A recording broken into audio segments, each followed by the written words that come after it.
আসসালামু আলাইকুম বন্ধুরা, আমি এখন এসেছি ঝিনাইদহের মিয়ার দালানে। তো এটা একটা ঐতিহাসিক জায়গা। এখানে এটার পিছনে অনেক ইতিহাস আছে। তো আজকের এই ভিডিওতে সেই ইতিহাসটাই জানার চেষ্টা করব ইনশাল্লাহ। তো পুরো ভিডিও জুড়ে আমাদের সাথে থাকবেন আশা করি। ঝিনাইদহ জেলার সদর থানার মুরারীদহে অবস্থিত একটি পুরানো জমিদার বাড়ি। এটি ঝিনাইদহের একটি দর্শনীয় স্থান। বাড়িটি স্থানীয় নবগঙ্গা নদীর উত্তর দিকে অবস্থিত। ঝিনাইদহ শহরের প্রাণকেন্দ্র থেকে প্রায় 3 কিলোমিটার দূরে এটি অবস্থিত।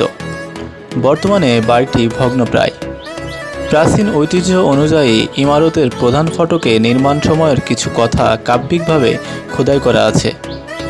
তাতে লেখা, শ্রী শ্রী রাম মুরারীদহ গ্রাম, বিবি আশরাফুন্নেসা নাম, কি কহিব হুরির বাখান, ইন্দ্রের আমরাপুর নবগঙ্গার উত্তর ধার, ৭৫,০০০ টাকায় করিলাম নির্মাণ।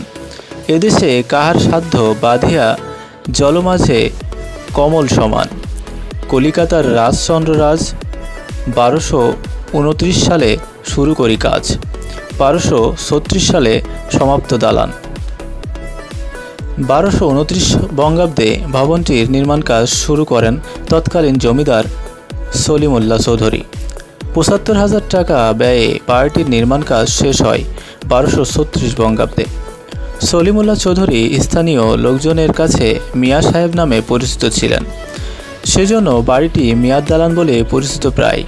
তবে তিনি ১৯৪৭ সালে দেশভাগের সময় ভবনটি সেলিম চৌধুরী নামের এক ব্যক্তির কাছে বিক্রি করে দেন। তাই ভবনটিকে স্থানীয়ভাবে কেউ কেউ সেলিম চৌধুরীর বাড়ি বলেও থাকেন।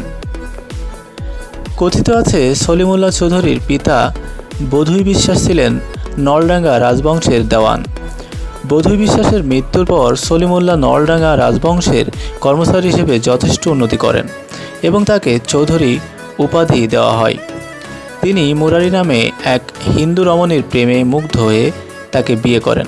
পরবর্তী সময়ে ওই নারীর নাম পরিবর্তন করে বিবি আশরাফুন্নেসা রাখা হয়। জনশ্রুতি আছে, বাড়িটি থেকে নবগঙ্গা নদীর নিচ দিয়ে একটি সুড়ঙ্গ ছিল। সুড়ঙ্গের প্রবেশমুখ এখনও চিহ্নিত করা যায়। নদীতে যেভাবে বাঁধ দিয়ে বাড়িটি নির্মাণ করা হয়েছিল সেভাবে তৈরি আর কোনো পুরানো দালান ঝিনাইদহ শহরে দেখা যায় না। চুন সুড়কির সঙ্গে ইটের গাঁথনির এই বাড়িটির দেয়াল ২৫ ইঞ্চি পুরু। উত্তর দক্ষিণে দৈর্ঘ্য প্রায় ৮২ ফুট এবং পূর্বে পশ্চিমে প্রায় ৬৬ ফুট। মেয়ার দালান ভবনে ছোট বড় ১৬টি কক্ষ রয়েছে। দ্বিতীয় তলার ছাদের ওপর রয়েছে একটি চিলেকোঠা।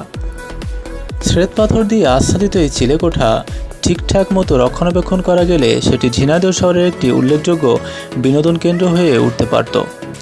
যতদূর জানা যায় যে জমিদার এই দালানটি নির্মাণ করেন তিনি ১৯৪৭ সালের দেশভাগের সময় ভবনটি বিক্রি করে দেন সেলিম চৌধুরী নামের এক ব্যক্তির কাছে। তাই ভবনটিকে স্থানীয়ভাবে কেউ কেউ সেলিম চৌধুরীর বাড়ি বলেও চেনে।